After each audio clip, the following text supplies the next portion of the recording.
Dieu nous appelle toujours par ce que nous aimons. Dieu nous attire toujours par ce que nous désirons. Tu ne connais pas encore le Seigneur, c'est le temps de venir à Jésus. Si Dieu te veut, il t'aura. Osons Jésus.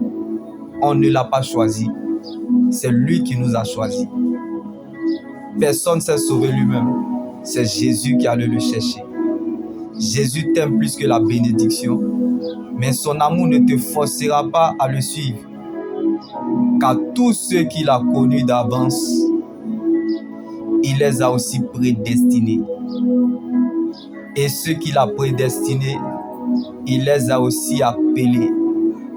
Et tous ceux qu'il a appelés, il les a aussi justifiés. Et tous ceux qu'il a justifiés, il les a aussi accordé sa gloire. Se révèle à l'heure du désespoir. Donc Dieu réserve toujours une heure pour les mépriser. En Jésus, même un cadavre sent bon. En Jésus, il n'y a pas chien, il n'y a pas chat. L'Éternel, il n'y a pas monnaie. Dieu ne nous doit rien, mais il rembourse crédit. En effet, le Seigneur lui-même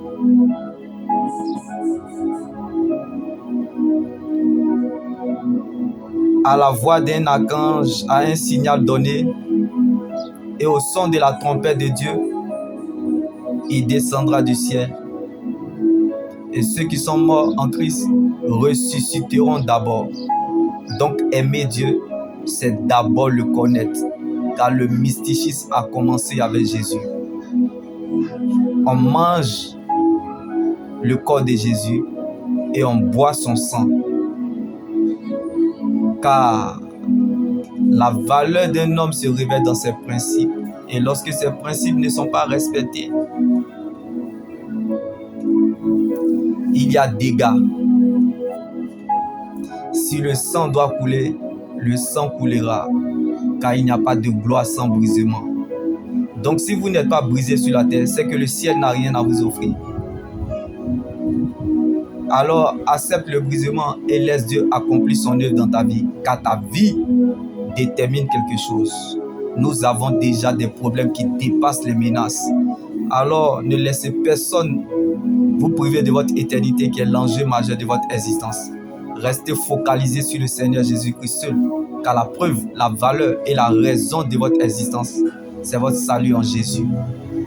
Je peux tout reprocher à Dieu, sauf sa fidélité. Comme David pouvait nous le dire, l'Éternel est mon berger, je ne manquerai de rien. David ne parlait pas de l'argent, mais de la présence de Dieu. Comme il était rassuré de la présence de Dieu dans la vallée, prépare ce que tes yeux n'ont pas encore vu. Donc ce que tu n'as pas encore vu, Dieu l'a déjà prévu. Ce n'est pas parce que tu n'as pas encore vu que tu ne croiras pas. Tu es la preuve de Dieu dans cette épreuve, car la foi doit être éprouvée avant d'être approuvée.